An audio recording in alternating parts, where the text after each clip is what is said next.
இப்ப அந்த பெருமான் 1596 வரை அப்படியே மொத்தம் அருட்பெருஞ்சோதியுடைய வியாபகத்தன்மை, எல்லாமான தன்மை, எல்லா வல்லத்தன்மை எல்லாத்தையும் அப்படியே பாடிட்டே வராரு இல்லைங்களா? முடிக்கும் போது எங்க முடிக்கிறாருன்னா நீ என்ற ஒரே ஒரு இடத்துல முடிச்சிடறார். அங்கதான் அங்க அகவலருடைய ஒரு ரகசியமே அதுல எல்லாம் முடிச்சுட்டு நீ என்ற ஒரு எழுத்துல முடிச்சிடறார். சுத்த சன்மார்க்க சுகநிலை பெருகாமே உலகினில் உயிர்களுக்கு உறும் இடையூறலாம் விலக நீ அடைந்து விளக்குக மகிழ்க சுத்த சன்மார்க்க. இதனுடைய பெனிஃபிட் என்ன அப்படின்றது சுத்த சன்மார்க்க சுகநிலை பெருக உத்தமன் ஆகுக ஓங்குக என்றனை. அப்புறம் போற்றினின் பேரருள் போற்றினின் பெருஞ்சேர் ஆற்றலின் ஓங்கி அற்பது. இதுதான் இங்கதான் முடிச்சிருக்கேன். இதுல இறைவன் வள்ளலார்கிட்ட உலகினில் உயிர்களுக்குறும் இடையூறலாம் விலக நீ அடைந்து விளக்குக மகிழ்க அப்படின்னு இறைவன் வள்ளலார்கிட்ட சொன்னாரா? இல்ல அந்த மாதிரி மனித ரூபத்துல சொன்னாரா? அல்லது துவைத நிலையிட்ட இருந்து சொன்னாரா? இல்ல ஆண்டவர் சொன்னது அசரீரி வாக்கா கேட்டுச்சா? இதுல மூணுமே கிடையாது. இது மூணுமே இல்லைங்களா? இது மூணுமே கிடையாது. அந்த உண்மை நடக்கிற அந்த இருக்கிற அந்த உண்மை விளக்கத்தை நாம இந்த கரையில இருக்கோம். நாம இருக்கிற கரைக்கு பேர் உதவா கரை. இந்த கரையில இருக்கிறவங்க நாம எப்படி புரிஞ்சுக்க முடியாது. அது சொல்லவும் முடியாது. அது சொல்ற ஒரு இதுவும் கிடையாது. அந்த வள்ளல் பெருமான் இருக்கிற அந்த நிலையில அந்த ஓங்கார அணை மீது நான் இருந்த தருணம் அந்த பாடல் கடைசியில நான் அவனோ அவர் நானோ நான் அவரோ அப்படின்னு சொல்லிட்டு கடைசியில அங்க கிடைச்ச அனுபவம் நிறைந்த அங்கே உறைந்த அனுபவம் தோழி நிறைந்த பெருவெளியேன்றார். நிறைந்த அப்படின்னா அது விண்ணப்பத்துல சொல்லும் போது இயற்கை விளக்கம் நிறைவாகிய சத்திய ஞான சபைக்கண்ணே, இயற்கை உண்மை நிறைவாகிய அருட்பெருஞ்சோதி சொரூபராய், இயற்கை இன்பம் நிறைவாகிய சிவானந்த ஒருமை திருநடனை செய்கையை எல்லா உயிர்களும் இன்பம் அடைதல் பொருட்டு புரிகின்ற அருட்பெருஞ்சோதி ஆண்டவரே. அந்த இயற்கை உண்மைன்னு சொல்லிட்டு அதோட விட்டு இல்ல, நிறைவாகிய மூணுக்கு இயற்கை விளக்கம் நிறைவாகிய இயற்கை இன்பம் நிறைவாகிய அங்க நிறைவாகிய அப்படின்றது அந்த ஃபுல்னஸ், அந்த ஃபுல்னஸ் அனுபவ ரீதியா அது கொண்டு வர இடம் அந்த சிற்றபை தான். ஆக அந்த இடத்துல நிறைந்த அங்கே உறைந்த அனுபவம் தோழி அந்த இயற்கை உண்மையும் இயற்கை விளக்கமும் இயற்கை இன்பமும் நிறைவான ஒரு நிலை. அந்த வெளிதான் அது ஒரு அன்பு என்கின்ற ஒரு அனாதி அகண்ட ஒரு இருப்பு வெளி. அதுதான் சச்சிதானந்த வெளி. இயற்கை உண்மையதாய் இயற்கை இன்பமுமாம் அயற்பு விழா. அதுக்கு நம்ம சுவாமிகள் சொல்லும் பொழுது அயற்பிலான்னா இயற்கை விளக்கம் பேர் என்ன? இயற்கை உண்மையதாய் இயற்கை விளக்கமுமாம் அயற்பிலா சிற்றபை அற்பெருஞ்சோதி. அந்த அற்பெருஞ்சோதி சிற்றபை என்றார். சிற்றபை வேறு அல்ல, அங்கு விளங்குகின்ற அற்பெருஞ்சோதி வேறு அப்படிலாம் கிடையாது. அதுக்கு பேரே சிற்றபை அற்பெருஞ்சோதி அல்லது அற்பெருஞ்சோதி சிற்றபை. அங்க என்ன இருக்குன்னா இயற்கை உண்மையும் இயற்கை விளக்கமும் இயற்கை இன்பமும், அதாவது சத்து சித்து ஆனந்தம், இது மூன்றும் நிறைவான ஒரு அனுபவபூர்வமான ஒரு வெளிதான் அந்த சிற்றபை வெளி. அத நம்ம அத நமக்கு இந்த கரையில இருக்கிறவங்களுக்கு சொல்ல முடியாது. ஆனா சொல்லணுமே, எப்படியாவது சொல்லணுமேன்றதுதான் அந்த ஒரு டைரக்ட் ஸ்பீச் மாதிரி கொண்டு வர்றாரு. அதாவது இறைவன் தனக்கு சொல்ற மாதிரியும் அந்த நிலையை அடைஞ்சமா இதுவும் சொல்றாருன்னா அங்க இருக்கிறது எப்பவும் இருக்கிறது ஒண்ணுதான். இதை எப்படின்னா நீங்க அகவல்ல உள்ள வரணும். உள்ள மேயினை மெய்ப்பொருள் விளங்கினை நீ அது ஆயினை. சரி, இதுல கூட பாருங்க, நீ அது ஆயினைன்னா அப்போ அதுக்கு முன்னாடி அப்ப நீங்க வேறதா இருந்தீங்களா? அது துவைதம். அது துவைதம். நீ மேயினை மெய்ப்பொருள் விளங்கினை நீ அது ஆயினை. ஆக 3 ஸ்டெப் சொல்றார். மேயினை, அப்புறம் மெய்ப்பு இந்த தேக நிலையும் மனநிலையும் ஜீவநிலையும் ஆன்ம நிலையில அறநிலையும் கடந்து உள்ள பொருள் வந்த அந்த ஒரு முயற்சி, அது எஸ்கேப் வெலாசிட்டி. அங்க போய் பார்த்தா ஒண்ணுமே இல்லையே. அங்க இது எப்பவும் இருக்கிறது ஒன்னே ஒன்றுதான் இருக்குது. அதாவது ஒன்றே சிவம் தான் என அறிந்த அறிவே தகும் அறிவு. ஒன்றிரண்டு எண்ணாத உண்மையில் நின்றேன். அது உண்மை. அங்க ஒன்னு ரெண்டு ஒன்னு சொல்ல முடியாது, அது ரெண்டு சொல்ல முடியாது, அது இது என்னும் சொல்ல முடியாது, அது என்னும் சொல்ல முடியாது. இது அது தங்குமோர் இயற்கை தனி அனுபவத்தை. காரணம் தான் ஒரு தானாய் தானே தானாய் ஊன் உயிர் விளக்கும் ஒரு தனி பொருளை அதுவினுள் அதுவாய் அதுவே அதுவாய் பொதுவில் நடிக்கும் பூரண பொருளை. அப்ப நீங்க நாம இதுவரையில இறைவனுக்கு வேறாக நினைச்சிட்டு இருந்தது அது தவறு, அது அபக்குவ நிலை. இந்த நிலையில இறைவன் தன்னை அந்த ஜீவனாக சில காலம் அப்படி வச்சுக்கிட்டு இருக்கார் அந்த ப்ராசஸ்ல. அப்ப அங்க அந்த இடத்துல வள்ளல் பெருமான் நிலை என்னன்னா, நான் மூழ்கி நான் போய் அதுவாக பெறுவேனோ, அது ஏற்கனவே இருக்கிறதா. அதுக்கு சொல்றாரு, தன்னையே எனக்கு தந்து அருள் ஒளியால் என்னை வேதித்தது. ஆக இருப்பது ஒன்று, அதுவே எல்லாமா இருக்கிறது அப்படின்ற ஒரு அதுதான் அந்த உண்மை நிலை. அத சுவாமிகள் தயா விளக்கமாலையில அற்புதமான ஒரு பாடல். உண்மையில் உள்ளது ஒரு பொருள் அதுவே, உண்மையில் உள்ளது ஒரு பொருள் அதுவே, உள்ளிருந்து ஓங்குவது அறிவில். ஆக மனிதா, நீ என்ன யாரு? அந்த பொருள் தான் உள்ளிருந்து ஓங்கி அருவம் அரு உருவம் அதை நிலையும் கடந்து உருவன் தோற்றம் வரும்போது உனது உருவம் அல்ல, அது அவனது உருவம். ஆக நீ என்று சொல்வதற்கு இங்கு ஒன்றுமே இல்லை. அதனால உண்மையில் உள்ளது ஒரு பொருள் அதுவே, உள்ளிருந்து ஓங்குவது அறிவின் என்மையில் இலங்கு எழிலுரு யாவும் இந்திர சாலம் என்றவற்றில் பெண்மையாம் இச்சை பெரிது கொண்டு உழலேல். அடுத்தது சொல்றார் பாருங்க, பேசிய உண்மையில் நின்று தன்மையொடுங்கே தயவினில் வாழ்வு சாவையும் ஒழுத்திடலாமே. பேசிய உண்மை, அங்க உண்மையில் உள்ளது ஒரு பொருள், அது அங்க உள்ள உண்மை. அகண்டாகாசத்துல உள்ளதுவா இருக்கிறது, அது உள்ள உண்மை. இங்க மனிதன்ல ஏன்னா அந்த நிலையில இருக்கும்போது பிரயோஜனம் இல்ல. என்ன இந்த உலகம் ஏன் பிரிஞ்சு படைக்கப்பட்டது? மனிதன் ஏன் படைக்க வருவிக்கப்பட்டான்? இத்தனை உயிர்கள் இத்தனை கோடி காலமா எவ்வளவு உயிர்கள்லாம் இன்ப துன்பத்துல இருக்கு, ஏன் இந்த பிறப்பிறு துன்பன்ற கேள்விக்கெல்லாம் ஒரே ஒரு பதிலு, அது உள்ள உண்மை. இங்கு அதுவே பேசிய உண்மை. பேசிய உண்மைன்றது அதுதான் பொய்யாத மொழி அப்படின்ற ஒரு பாடல்ல விளக்குவார் வள்ளல் பெருமான். ஆக பேசிய உண்மையில் நின்று இங்க இறைவன் விளக்கம் தனது உண்மையை இயற்கை விளக்கமாக விளங்க சதா நிகழ்ச்சியில கொண்டு வர்றார். அந்த அன்பு தத்துவத்தை அன்பு சத்துவத்தை விளங்க செய்துகின்றார், ஒரு வாழ்வு நிலையில விளங்க செய்கின்றார். அந்த நிலையில வரும்போது அருவம் அரு உருவம் உருவம் என்ற திரிதோக சித்தியோட இங்க வெளிப்படுறார். ஆக இறைவனை தவிர அவருக்கு அந்நியமா ஒன்றுமே இல்லை. நீ யார் என்ன பேசிய உண்மை. எவ்வளவு அற்புதமான விளக்கம் தயா விளக்கம் அலை. அது அகண்ட வெளியிலே உள்ள உண்மைதான் இங்கு பேசிய உண்மையாக இருக்கிறது. ஆக மனிதா, நீ யார் என்றால் நீ இறைவனுடைய பேசிய உண்மை, அதாவது இயற்கை விளக்கம். இந்த இயற்கை விளக்கத்துக்குள்ள உண்மையும் அடக்கும், இன்பமும் அடங்கும்.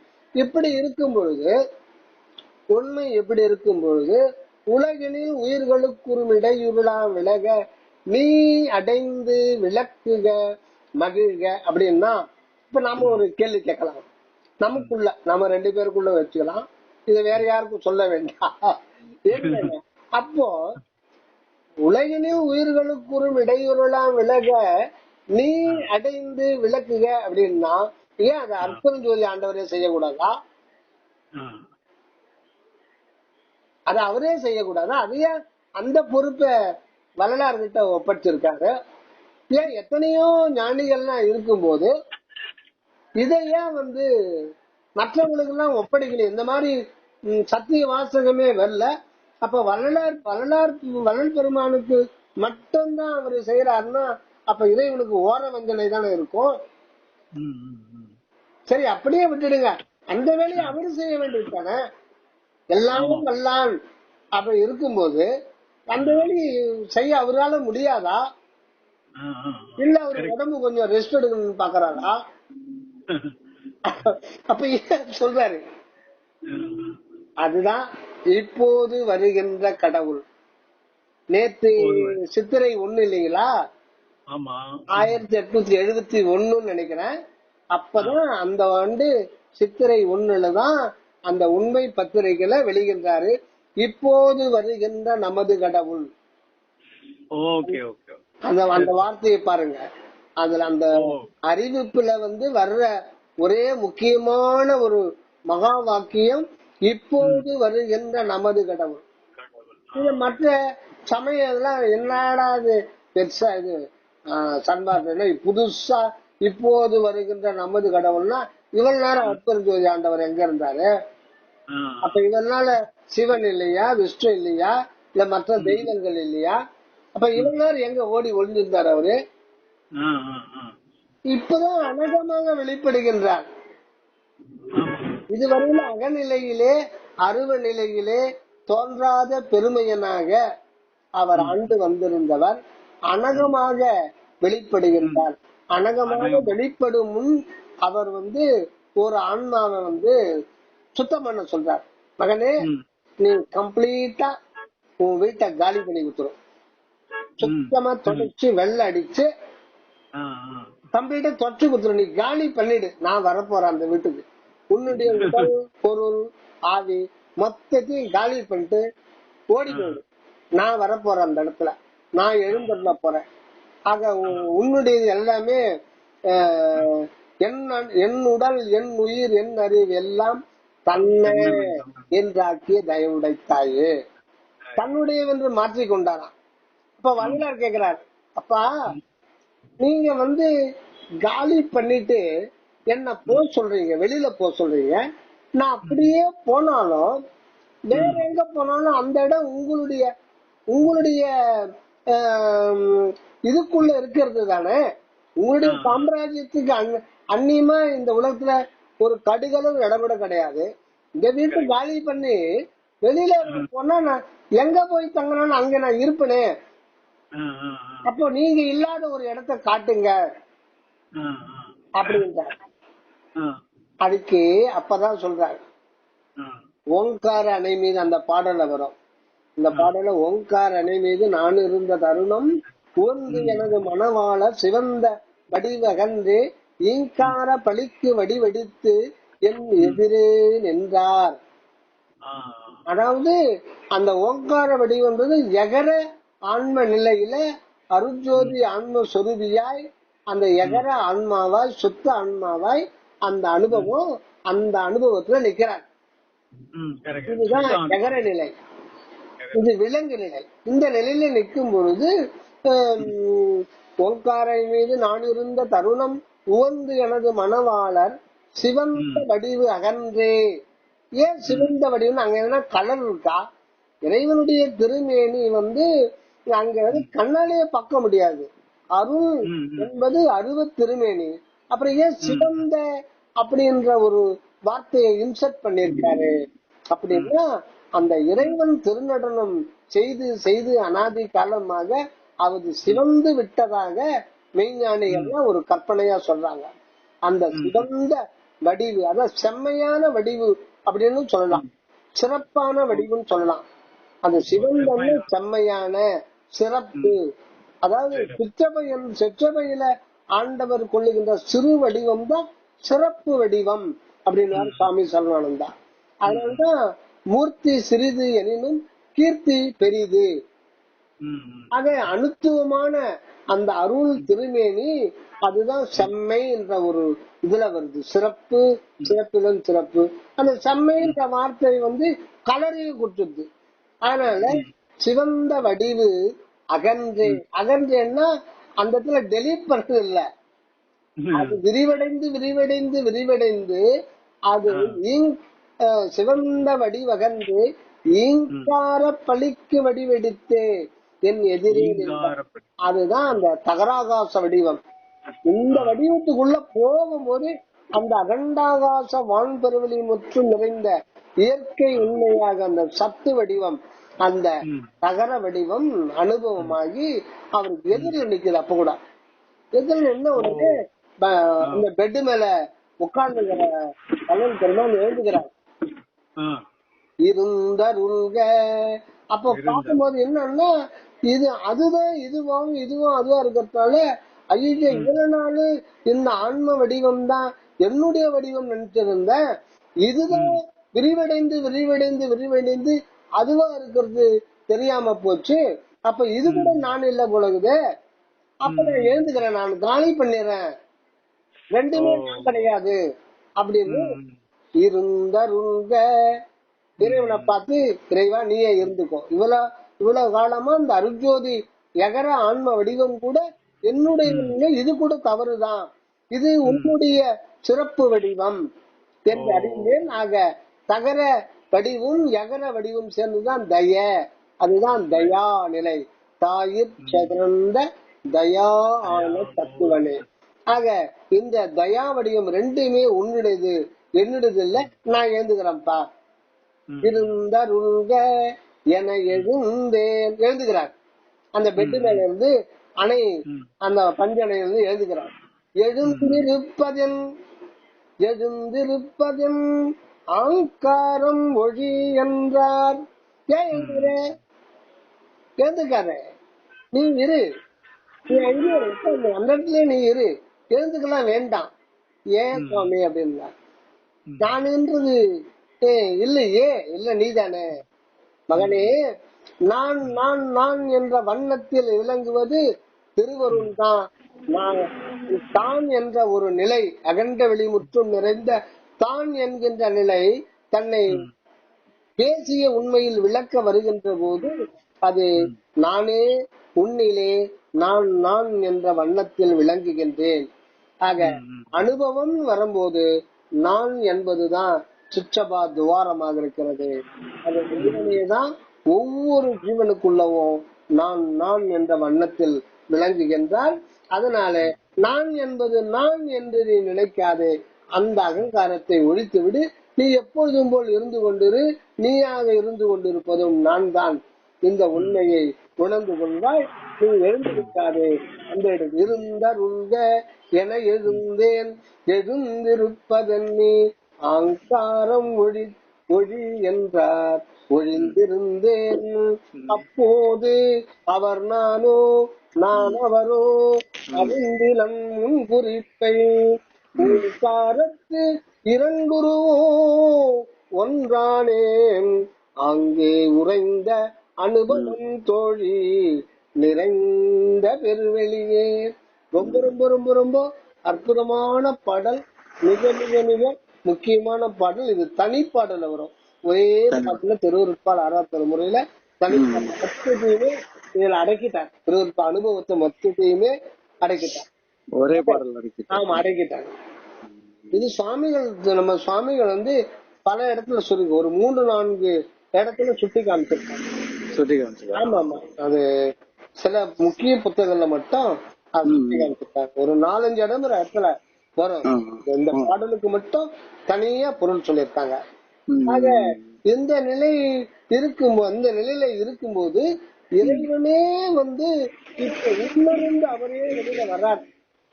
நீ வீட்டை காலி பண்ணி எங்க போன, நீ ஏன் போற, நான் நீதான் உன்னிலே நான் தான் நான் வண்ணத்தில் விளங்குகின்றேன். ஆகையினால நீ போக வேண்டியதில்லை, நீ இல்ல, நான் என்று நாம் நினைப்பதே தவறு. நான் என்பது உண்மையில் அவர் அனுபவத்திற்காக அந்த தான் விளங்க வரும்போது அப்படி விளங்குது, நான் என்ற வண்ணத்தில் விளங்குது. அப்படி விளங்கினால்தான் அங்க அனுபவமே வரும், இல்லைன்னா அனுபவம் வராது. அந்த வழியில தானுக்கு அந்த இடத்துல எல்லாமே இருக்கு, நிறைவா இருக்கு, ஆனா அனுபவம் கிடையாது. அந்த தான் அனுபவத்துக்கு வரும்போது ஆட்டோமேட்டிக்கா நான் என்ற வண்ணத்தில் வருது. அந்த நான் தான் ஒவ்வொருத்தருக்கும் தனித்தனி சுயமா நமக்கு அனுபவப்படுது. உண்மை இருக்கும்போது இதை இவ்வளவு உண்மையும் நம்ம தேக உணர்வை எப்படி விளக்க முடியாது.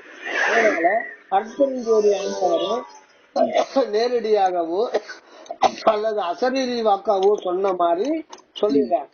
ஆக நீ என்பது என்னன்னா இந்த இடத்துலதான் நான், நீ என்பது அந்த வார்த்தை நீங்க விடுறீங்கன்னா எனக்கு வரும்போது என்னன்னு வரும், அது நானு மாறும்.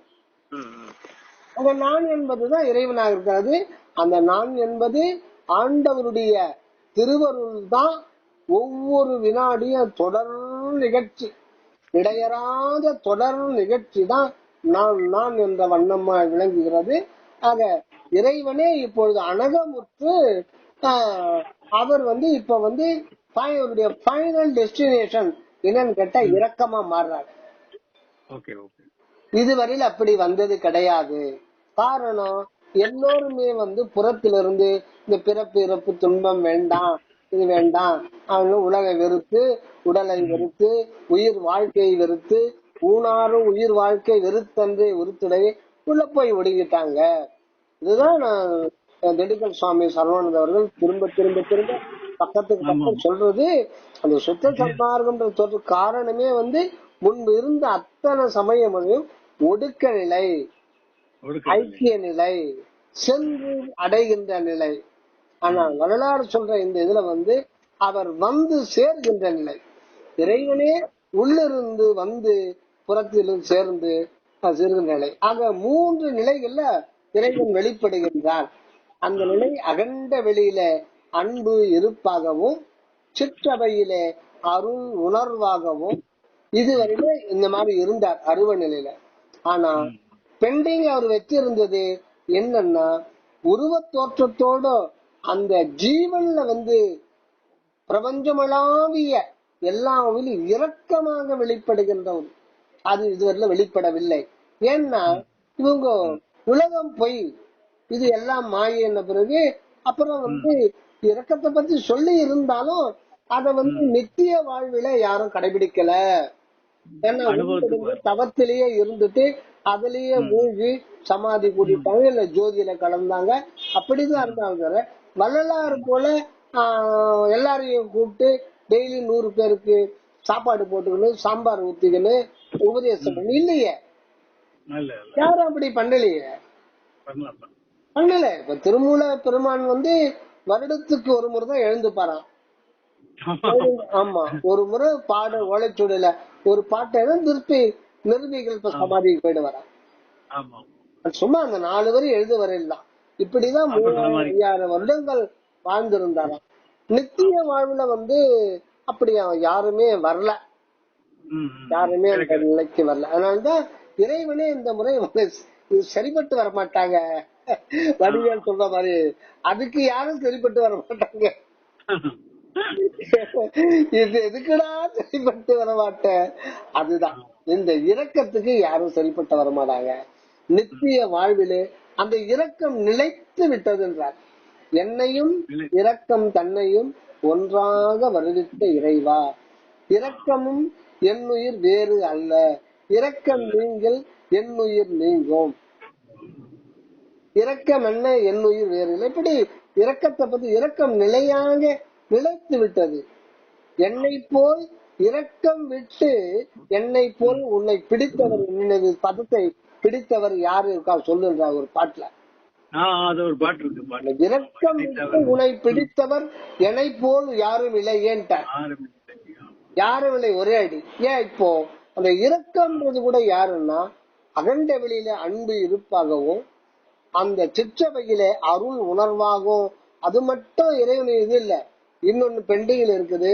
அதுவா உருவ நிலையில ஜீவன்லைய அந்த அகண்ட அன்பை அப்படியே இரக்கமாக வெளிப்படுத்துகின்றார். இதுதான் ஃபைனல் டெஸ்டினேஷன். அதனால்தான் இப்போது வருகின்ற நமது கடவுள் என்றார் அந்த ஒரு நிலை. அதனால்தான் இப்படி இந்த ஒரு உண்மையை அழக வருகையை மக்களுக்கு எப்படி சொல்லணும்னா, இப்படி சொன்னால்தான் முதல் கட்ட அண்டர்ஸ்டாண்டிங் ஏற்படும். இல்லைன்னா முதலுக்கு மோசமாயிடும்.